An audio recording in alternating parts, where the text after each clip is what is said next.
네, 안녕하세요. 친구에게 알려주는 부동산 강의 기초 두 번째 편입니다. 오늘의 주제는 돈이 없어도 아파트 분양권을 살 수 있는 방법입니다. 아주 중요한 꿀팁들이 압축되어 있으니까요. 편안하게 한번 끝까지 시청해 주시기 바라겠습니다. 그러면 친구와 함께 강의를 한번 시작해 보도록 하겠습니다. 자, 기본적으로 원이야. 아파트 분양권이 뭔지에 대해서 그냥 대략적으로 느낌을 잡고 갈 필요가 있어. 그러니까 기준을 잡고 가자는 거지. 자, 아파트 분양권이란 건 뭐냐? 그러니까 아파트를 입주할 수 있는 권리야. 그냥 쉽게 말하면 나중에 여기에 아파트가 지어질 거니까 너가 이 아파트를 지어지면 들어갈 수 있는 그 권리를 돈 주고 사라는 거야. 그냥 거기까지만 딱 정리를 하자. 깔끔하게. 자, 그러면은 아파트 분양권을 살 수 있는 방법 딱 두 가지를 그냥 얘기를 할 거야. 자, 역사를 구분하는 방법이 기원 전과 기원 후로 나뉘는 것처럼 그 아파트 분양권을 살 수 있는 방법도 크게는 그냥 딱 두 가지로 압축이 되는 거야. 그래서 그 두 가지를 설명을 한번 해줄게. 자, 첫 번째는 아파트 청약에 당첨되는 방법. 자, 그리고 두 번째는 아파트 청약에 당첨된 걸 돈 주고 사는 방법. 이 두 번째를 분양권을 전매했다 그래. 전매라는 건 그냥 매매라고 생각하면 되는 거야. 그냥 분양권을 샀다. 분양권에 당첨이 됐다. 그냥 이 두 가지로만 그냥 심플하게 구분을 하면 되는 거야. 뭔지 알겠지? 자, 첫 번째 설명했던 청약에 당첨되는 방법, 그리고 청약이 뭔지에 대해서 간략하게만 설명을 해줄 거야.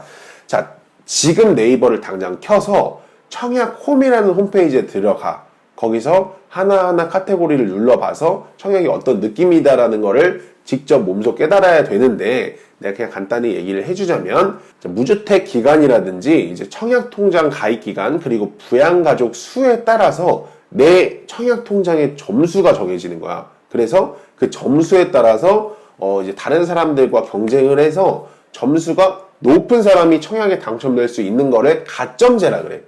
그리고 이제 랜덤으로 돌리는 걸 추첨제라 그래. 그러니까 청약은 딱 그거야. 그냥 가점제랑 추첨제로 나눠져 있는데 이 중에서 내가 생각을 했을 때 아니면 주변 아파트의 사례들이 청약홈에 다 나와 있어. 그러니까 쉽게 말해서 이 아파트는 가점이 몇 점인 사람들이 최소로 당첨이 됐다는 게 다 나와 있기 때문에 내가 판단을 해보는 거야. 내 가점이 몇 점이니까 내가 여기를 가점제로 집어넣게 되면 당첨 확률이 어느 정도 되겠다라는 걸 예측을 해서 내가 정말 원하는 평형대나 금액을 넣을 건지, 그렇지 않으면 그냥 전략적으로 인기가 좀 덜해서 내가 이 아파트를 무조건 사야겠다. 그러니까 이 타입이 경쟁률이 낮겠다 싶은 그런 동호수를 이제 가점제로 넣으면 굉장히 좋게 되는 거지. 그러니까 전략을 짜야 돼, 이것도. 근데 이제 청약 가점도 청약홈이라는 홈페이지에서 임의로 계산해 볼 수 있으니까 그거는 꼭 한번 해보도록 하자고. 자, 그리고 다음은 이제 추첨제에 대해서 말할 거야. 그러니까 추첨제는 쉽게 말해서 그러니까 뺑뺑이야. 그러니까 랜덤 게임이라고 보면 돼. 내가 여기를 집어넣었어. 예를 들어서 여기를 뽑는 사람이 10명인데 100명이 집어넣었어. 근데 여기는 추첨제야. 그러면 100명 중에서 이제 10명을 랜덤으로 돌려서 뽑는 거지. 그래서 이제 확률로 봐야 돼. 내가 가점으로 당첨될 확률이 있으면 가점제로 집어넣는 것이고, 추첨으로 될 것 같으면 추첨제로 집어넣는 거야. 근데 이게 무조건 가점 추첨제 비율이 뭐 일정하게 나눠져 있는 게 아니라 지역별로, 아파트별로, 시행사별로 그 차이가 있기 때문에 요거를 파악하기 위해서는 이제 입주자 모집 공고라는 거를 파악을 해야 돼. 그러니까 예를 들어서 아파트가 몇 월 며칠 날 분양될 거고 이 아파트 분양 가격은 얼마고 하는 게 이제 며칠 전에 나온단 말이야. 그걸 보고 재빨리 내가 어떤 전략을 세워야 될지 이제 파악을 해서 이제 진행을 해보자는 거지. 자, 아파트 청약에 대해서는 이제 뭐 차후에 천천히 좀 자세하게 한번 다뤄보도록 하자고. 근데 사실 청약에 당첨되기가 굉장히 쉽지 않아. 그래서 나온 굉장히 유명한 말이 있어. 뭐 사자성어 아닌 사자성어로 불리는데 바로 청무피사. 그러니까 무슨 뜻이냐면 청약은 무슨 피 주고 사라는 뜻이거든.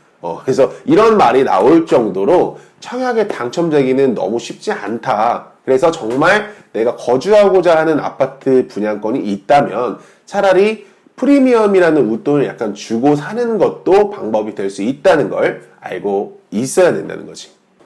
자, 여기서 아주 주의해야 될 게 있어. 그러니까 분양권 전매 제한 기간이라는 게 있어. 그러니까 말 그대로 표시를 해볼게. 분양권을 전매하는 걸 제한한다. 그러니까 이것도 지역별로 차이가 있을 수 있으니까 그것도 입주자 모집 공고를 통해서 한번 파악해 보도록 하자. 간단한 예를 들어줄게. 내가 만약에 원하는 아파트에 청약이 당첨됐어. 근데 며칠 만에 프리미엄이 갑자기 몇 천만 원이 붙어버렸네? 그러면, 이게 어떻게 된 거야?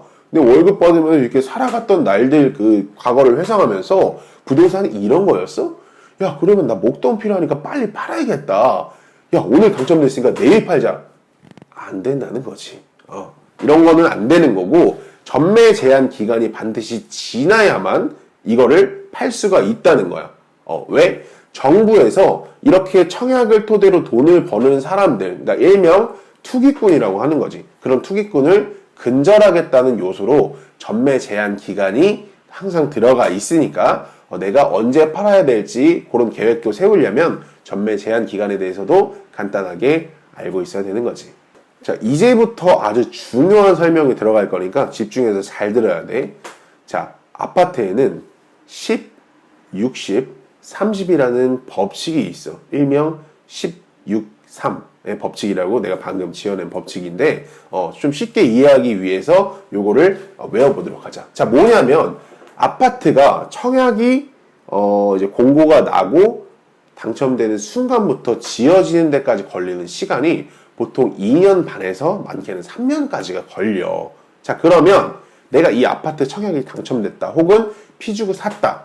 그러면 보통은 이 아파트 분양대금의 10%의 계약금이 들어가는 거야. 그러니까 청약을 예를 들면 그러면 이 아파트가 만약에 3억짜리다. 그러면 3천만 원. 3천만 원이 넣어놓고 중도금 대출이 60%로 끌고 가다가 마지막 잔금 때 30%를 납부한다고 해서 10, 60, 30 법칙이라고 내가 방금 지어낸 건데 근데 요거는 좀 오해하지 말아야 될 게 모든 아파트가 통용되는 건 아니야. 그러니까 일부 아파트는 계약금이 20%일 수도 있고 계약금이 10%일 수도 있으니까 요거는 그냥 10, 60, 30의 기준을 잡고 좀 이렇게 약간 등락의 폭을 두고 한번 봐야 돼. 자, 그래서 3억짜리 아파트를 3천만 원만 있으면 중도금 대출 유이자든 무이자든 60%를 매달 은행에서 대출을 받아서 이제 끌고 가는 거야. 그리고 나서 나머지 30% 잔금을 내야 될 시기가 온다고. 여기서 아주 재밌는 것들이 있어. 그러니까 이게 모든 아파트에 해당되는 건 아니지만 위치가 너무 좋고 인기가 괜찮은 아파트에 한해서 잔금 시점에 이제 잔금 대출로 중도금 대출을 전환하는 그 시점이 분명히 생긴단 말이야. 근데 내가 3억에 샀던 아파트가 2년 반에서 3년까지 도달한 그 시점에서 갑자기 5억으로 뛰어버렸어. 근데 이게 어떻게 보면 생각보다 굉장히 흔한 너네가 생각하는 것보다 좀 자주 일어날 수 있는 일이라는 거야. 그래서 사례를 분석하기 위해 예시를 들어주는 거니까 알고 있어야 돼. 자, 그러면 어떤 지역별로 차이가 있겠지만 잔금 대출이 60% 가능하다고 예를 들어보자고. 자, 그러면 내가 3천만 원을 처음에 냈는데 이게 내가 60%를 내고 나면 원래 내야 될 돈이 얼마였지?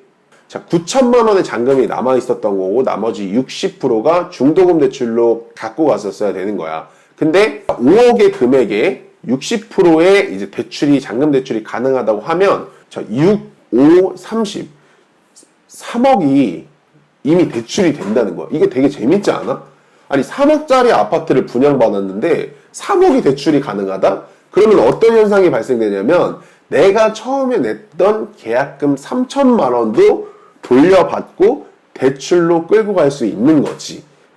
근데 대출로 끌고 가야 되는 이유는 뭐냐면 이제 아파트 이제 가격이 오르는 속도보다 대출 금액이 훨씬 싸기 때문에 대출을 활용할 줄 알아야 되는 건 아주 기본 중에 기본이야. 그래서 내가 이제 부동산을 운영하고 있지만 많은 이제 돈 많은 사람과 여러 가지 사람들을 만나봤을 때 정말 부자들은 대출을 활용할 줄 안다. 그렇게 기억을 해주면 아주 좋을 것 같아. 자, 그러면 만약에 목돈 계약금 3천만 원마저 없는 사람들은 과연 어떻게 해야 될까? 자, 요거는 차이가 있겠지만 보통은 이제 직장에 다닌다고 가정했을 때 신용대출을 이용하는 방법이 있어. 그러니까 신용대출 같은 경우에는 보통 직장인 월급, 연봉 정도가 나온다고 예를 들면 돼. 물론 내가 금융권은 아니기 때문에 자세한 상담은 이제 금융권에 가서 받아보는 걸 권장해. 연봉만큼 3천만 원이라는 대출을 받는다고 하고 3천만 원에 대한 금리를 아주 고리로 잡아서 6%라고 가정을 하자. 그러면 내가 한 달에 내야 되는 돈은 얼마냐면 이자는 15만 원이야. 이거 투자할 만한 거 아니야? 3천만 원 빌려서 내 돈 하나도 들어가지 않고 매달 15만 원이 아까워서 투자를 못하는 건 그 사람 부동산을 다시 좀 생각을 할 필요가 있는 거지.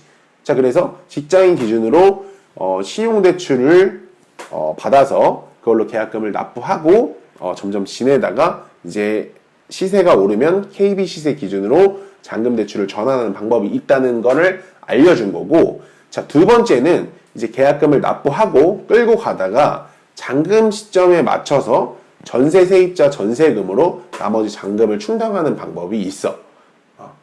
요거는 자세하게 얘기는 안 하고 그냥 여기까지만 얘기할 테니까 요런 방법이 있을 수 있겠구나. 요걸 토대로 내가 어떻게 공부를 해야겠구나. 요런 내가 초점을 잡아준 길라잡이 역할이라고 생각하면 될 거야. 자, 오늘은 아주 간단하게 요런 부동산을 살 수 있는 방법, 내가 돈이 좀 부족하더라도 살 수 있는 방법을 알아봤고, 아파트 분양권이 무엇인지, 그리고 아파트 청약을 하려면 내가 어떻게 해야 되고 간략하게 어떤 종류가 있는지 알아봤어. 자, 그럼 이걸 토대로 우리가 복습하는 건 잊지 말자고. 자, 오늘은 여기까지!